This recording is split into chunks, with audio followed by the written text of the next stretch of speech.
Farmer, and today I'd like to speak to you on the importance of keeping abortion legal.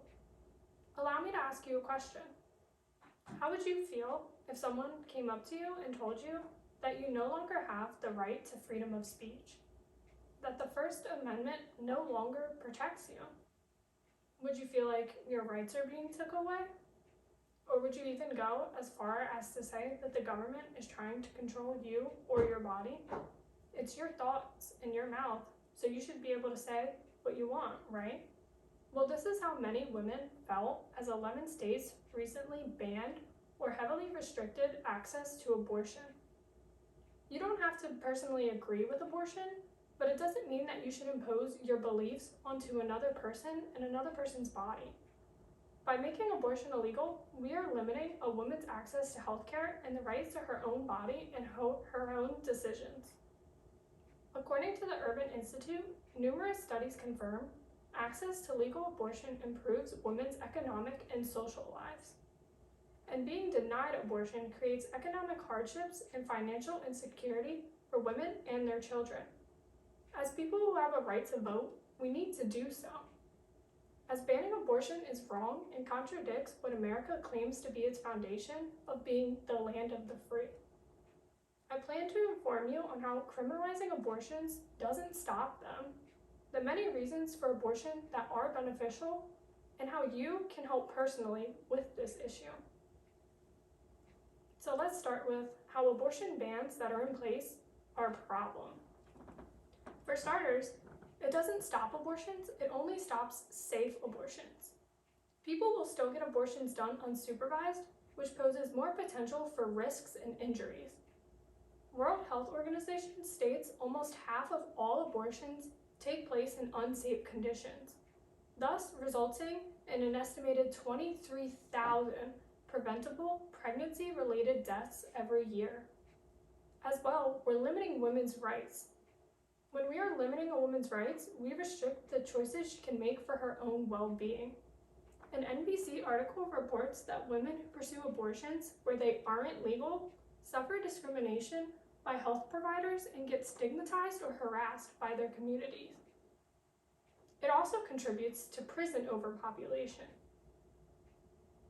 In Kentucky, a doctor that provides an abortion can be charged with a 4 Class D felony. Other states, such as Louisiana, charge anyone giving or attempting with a felony up to 10 years in prison and up to $10,000 to $100,000 in fines. And to make it worse, some states are moving to make it classified as a homicide. Homicide is punishable by death penalty or life in prison without parole in some states. We are basically criminalizing people and putting them into jail for just trying to help another person. And finally, it contributes to adoption overcrowding. This has been a problem for us in the US. By forcing someone to have a child that they don't want, won't make them want it or make them any more capable to care for it. Many women who don't want a child but are forced to carry out a pregnancy resort to adoption. This poses issues for the child, as being put up for adoption can cause mental illnesses and traumas. About 20,000 children get out of age of childcare each year. So they raise in childcare until they're 18, and then they're considered an adult, and they're just put out into the world to fend for themselves.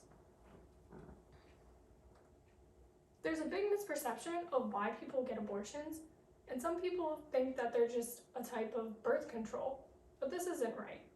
There's many types of reasons that people get abortions that are actually beneficial to them and us as a society. For starters, let's talk about death risks. There are many instances when getting an ultrasound that the caretaker can realize there is a complication where the mother or child will die upon birth. This decision is already extremely difficult for a woman to make, but taking the choice away altogether is much worse. As well, many people have to get abortions as a result from rape or a sexual assault. PubMed.gov, a government-officiated website, reports 32,101 pregnancies result from rape each year, and 5% are in minors. We should not be forcing women, let alone children, to have a kid that they didn't even have a choice in saying if they wanted in the first place. Once again, we are removing their choice. As well, abortions can be an option for people who have health problems or who will have children that will have health problems. According to BMC Women's Health, 12% of abortions are due to fetal health problems or mother's health problems that would pose risks and complications if the pregnancy is carried out. As well, some women or pregnant people just do not have the financial capability to care for a child, and we want to make sure that children are being raised in the best situation possible. Abort73.com researched and showed that 23% of people who received abortions gave that the reason being they couldn't afford to take care of a baby properly. As well as financial incapabilities, some people are just mentally incapable. 19% of pregnant women reported to BMC Women's Health that they felt emotionally or mentally unprepared to have a child. Mental health is hereditary in some cases, so they don't want to have a child and pass these down. As well, mental health can impose psychological issues on children. All of these things together put children at risk of not being cared for properly. And finally, some women choose to have an abortion so that they aren't forced to bring a child into an unsafe situation or condition. Studies showed that 31% of women gave partner-related reasons for seeking an abortion, which included that the partner doesn't want the baby or that the partner is abusive. We shouldn't be forcing women or people who have children to bring their kids into situations where they themselves don't feel safe. So, what are some of the results or benefits that would happen if we make legal abortion nationwide? For starters, as I mentioned, we would reduce the rates of deaths. According to the CDC, 700 women die giving birth every year. Abortion can lower these rates because we're allowing women who might be at the risk for death to choose their own life. As well, by legalizing abortion nationwide, we could prevent overcriminalization. Overcriminalization has been a problem in the United States that I actually recently did a study on for my management class. Doctors or even mothers themselves can be charged for providing an abortion. We are criminalizing healthcare professionals or just people who are trying to help one another. Criminalizing women for making the choice that is best for them or for their other children that they may be caring for. This just doesn't seem like a good or ethical reason to put someone in prison. Next, it ensures procedures are done correctly and supervised. If legalized, women would go to reproductive health centers or their doctor's office, which are supervised by law to ensure that there is no malpractice and that women are receiving proper care. Abortion is a risky type of procedure, so we want to make sure they're in the best hands possible. As well, women making this difficult choice can also just have some peace of mind and feel a little bit comfortable in a situation that is already immensely uncomfortable in numerous ways for them. And as I mentioned, it's protecting women's choices. As stated by Amnesty.org, human rights clearly spells out that decisions about your body are your decisions alone. Forcing unwanted pregnancy is a violation of human rights, including rights to privacy and body autonomy.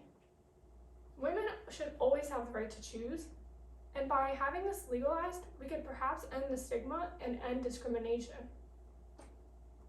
So what can you do about this? As I mentioned, you do have the chance and opportunity to put an effort into this issue. Firstly, get educated. Abortion has a stigma around it and has become sort of taboo. By understanding that it's more than just terminating an unwanted pregnancy, is the first step to understanding why the option for abortion should be allowed for all women. Once you're educated and you have an understanding, spread the knowledge. Spread the knowledge to educate people who may be ignorant on the topic. Help end the stigma as well. By talking about it and making it a comfortable conversation and making the importance realized, we can end the stigma around people who are either forced or need to make this decision. Creating an awareness for reproductive health and access to birth control can also be part of this decision. Studies showed that lack of sexual education and contraceptives contribute to the rate of abortions. And finally, vote. Voting allows citizens to make sure that they have a fair and equal governing power. Vote for people who want ethical and equal rights into office. Voting helps stop things like the reversal of Roe v. Wade. Your choice and your voice has a say in a decision in how we run our country, and we need to run it correctly and ethically for all women and families out there. Throughout our time today, it's my wish that you have become enlightened on the importance of this hot topic in society today. By banning or making abortions illegal, the government is putting children and women's lives at risk in many ways.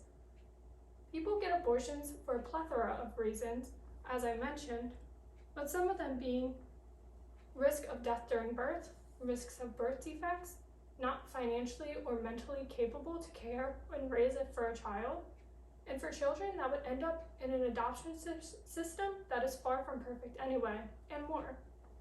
People need to be educated in what legal abortion actually entails and go out to vote for officials who will ensure that this practice is kept legal to ensure protection.